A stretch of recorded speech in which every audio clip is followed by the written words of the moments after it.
guys, and welcome to today's video. I'm the Savvy Daughter coming to you from my kitchen again. Y'all really liked my biscuit video that I put out, so I've decided to do another cooking video and see if maybe y'all like this one too. And today, maybe you can tell by the title, I'm going to be making potato soup. So this potato soup particularly that I'm going to make today has been my absolute favorite food since I was about 2 years old, and it still is today. So I'm really excited to make this today. I'm really excited to show y'all how I make it. Come along with me and we'll see how this goes. I got this recipe from my Mimi, and these are the ingredients. So of course the first thing is potatoes. You have to have a lot of potatoes to make potato soup, of course. And then we have milk, real butter, no substitute butter or anything, just real butter, an onion, salt, celery, and all-purpose flour is what it takes to make this very delicious soup. The one ingredient that is not on my table is water. You have to use water, but I mean, that's just kind of implied, so yes, it also takes water. Now it's time to cut up the onion and celery, and just like that, it's done and ready to cook with. Now that the celery and onions are all cut up, I'm going to grab this glass bowl and I'm going to start putting them into it.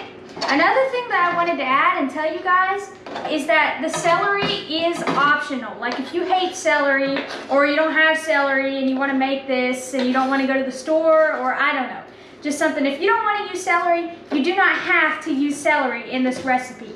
I use celery because I like the flavor of it. And I like the taste of celery, so I like what celery does in the soup, but you don't have to use celery.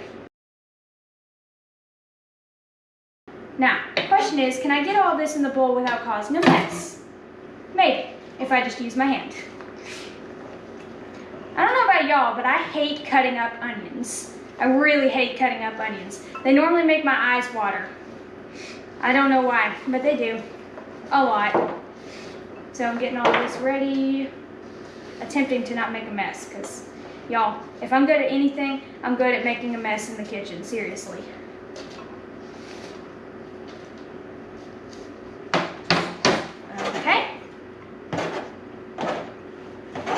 And there we go. Now it's time to get the potatoes ready.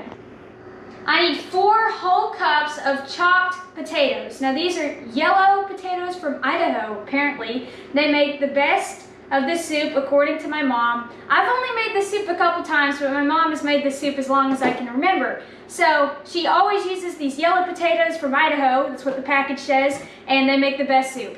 So let's go ahead and get these peeled, chopped, and ready to cook with.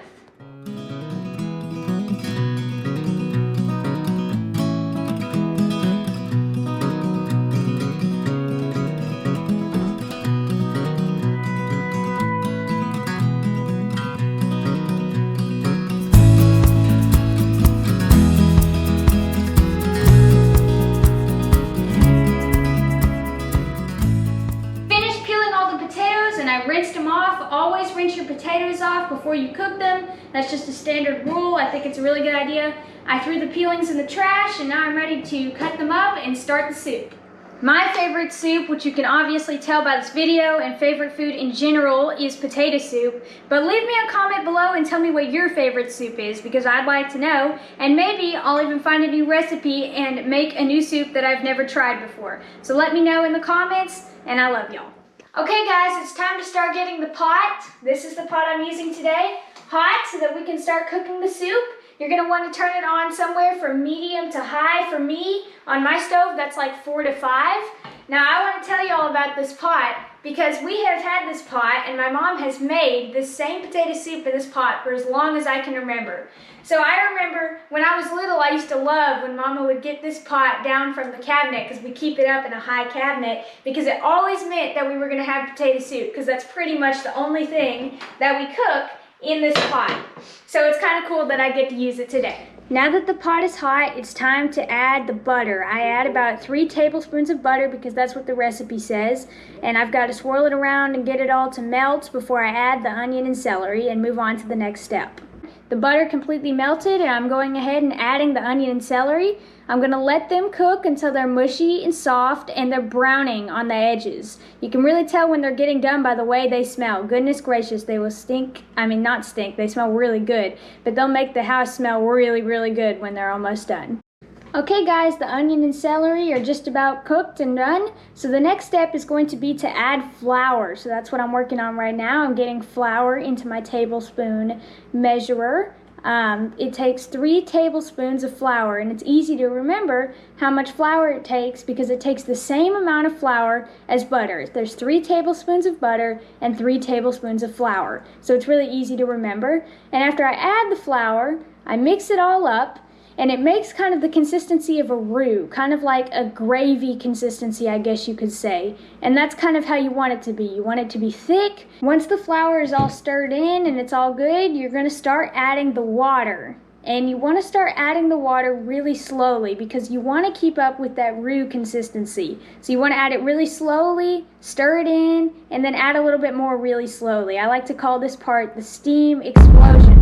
First add the water, it goes kind of nuts and it steams all over the place and boils, and it's kind of neat.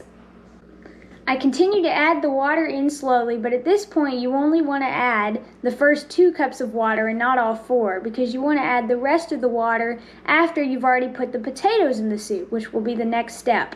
But it's important to add it very slowly. That's very important, and keep mixing it up, keep the consistency good, and you'll add the rest of the water later. The next thing to add is going to be the potatoes, because of course potato soup needs lots of potatoes.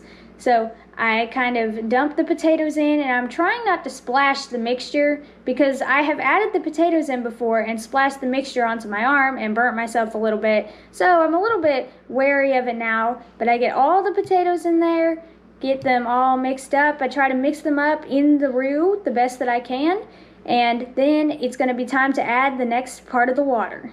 I am now adding the rest of the water, and the goal is to have the water up until the level with the potatoes. So like the amount of water in the pot needs to be level with the amount of the potatoes in the pot. So usually that takes all 4 cups. Occasionally it doesn't. Today it did take all 4 cups. And then I mix the potatoes into the water because it all has to be mixed up. This involves a lot of mixing. And the very last thing that you have to add into the soup is salt.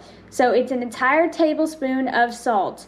Now I'm telling you that it's time to let the soup cook and turn the heat down from anywhere to low to medium, somewhere in there, to get the soup started cooking. And to start anyway, you have to have the lid covering part of the soup, not completely covering it, but covering it, you know, just kind of as much as I'm showing you. And when the soup starts to boil and it starts to steam a lot and it starts to go crazier, then it's time to cover it all the way. And once it's covered all the way, you're going to turn the heat all the way down to low, and you're going to let the soup cook for 45 minutes, and then you'll have a delicious soup to enjoy. This is halfway through. It's covered now because it started boiling and I turned it down to low. I'm going to check on it. See? Yep, it looks good. And I'm going to give it a stir. Make sure none of the stuff is sticking to the bottom or anything like that. It looks like it's doing pretty good. And now I'm going to cover it back up and let it continue cooking, because it is obviously not done yet, but we're like halfway through. So it's good to check on it and make sure it's not burning. The soup is done. Let's get it off.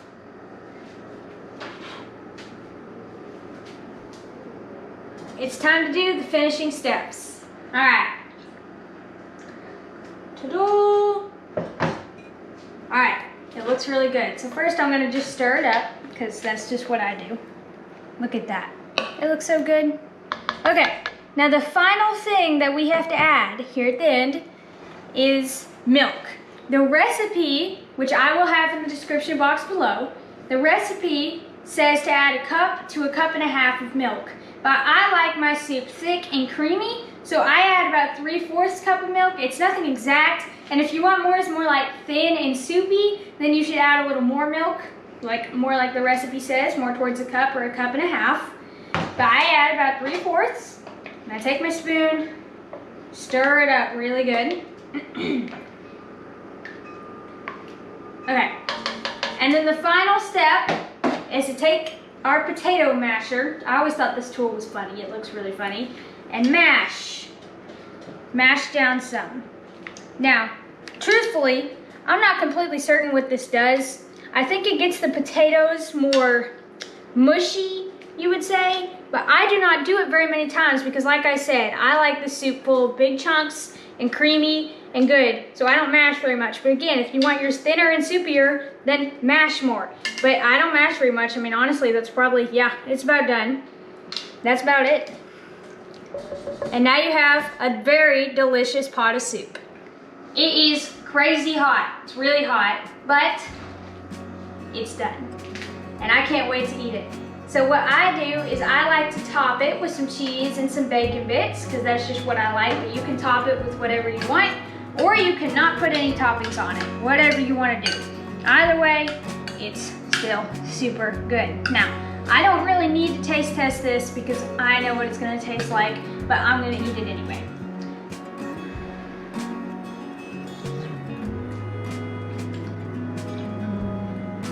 This is why this is my favorite food of all time, and I highly recommend that you should try this, because y'all, it's so good. Thank y'all for watching today's video. I hope that maybe y'all will give this a try, and I hope to see you on the next one.